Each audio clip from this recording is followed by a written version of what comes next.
पुण्यामध्ये माजी नगरसेवक वनराज आंदेकर यांची हत्या करण्यात आली आहे। या संदर्भात बोलण्यासाठी आपल्यासोबत पुण्याचे ॲडिशनल सीपी रंजन कुमार शर्मा आहेत। सर, नेमकी काय घटना आहे आणि आतापर्यंत किती जणांना आपण ताब्यात किंवा अटक घेतलेली आहे?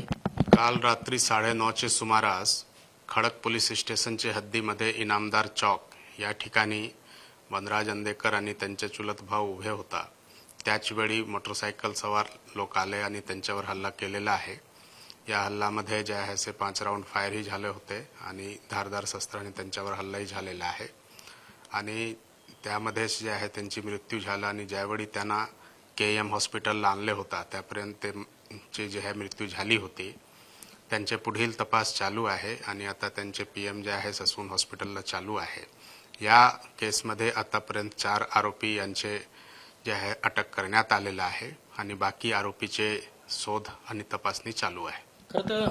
कारण काय सांगितलं जात आहे किंवा कारण काय पुढे येत आहे? कारण अनेक जण म्हणतात की कौटुंबिक वादातून किंवा पूर्ववैमनस्यातून हत्या झाल्याचं सांगितलं जात आहे। प्राथमिक दृष्ट्या जे आतापर्यंत माहिती मिळालेली आहे की ते जुने वैमनस्यातून हे झालेलं आहे आणि एक वेळ सर्व आरोपी अटक झाल्यानंतर यांचे तात्कालिक कारण काय होता त्यांच्याबद्दल आपल्याला माहिती मिळणार आहे। खरं तर गेल्या आठवड्यात देखील पोलीस एपीआय पोलीस यांच्यावरती एक हल्ला झाला होता, कोयत्याने वार करण्यात आला होता आणि त्यानंतर या अशा घटना घडतात।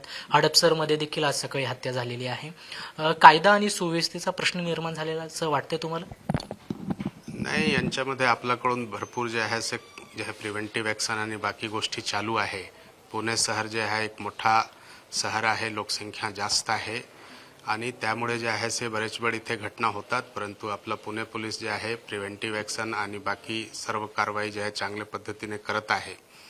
त्यामुळे जे आहे से बरेच घटनांमध्ये जे आहे आपल्याला आलाही बसवता आलेला आहे। तरीही आपण यापुढे अजून जे आहे जास्त प्रमाणात जे गँग वगैरे असतील त्यांच्यावर अजून जास्त परिणामकारक प्रिव्हेंटिव्ह ॲक्शनची कारवाई करणार आहे। तर आंदेकर यांच्या हत्येप्रकरणी आतापर्यंत 4 जणांना अटक करण्यात आलेली आहे आणि कायदा सुव्यवस्थेचा जो प्रश्न आहे आणि त्या संदर्भात आम्ही अनेक ठोस पावलं उचलत असल्याचं ॲडिशनल सीपी रंजन कुमार शर्मा यांनी सांगितलेलं आहे। कॅमेरामॅन गोपाल हरणेसह कृष्णा पांचाळ, मुंबई तक, पुणे।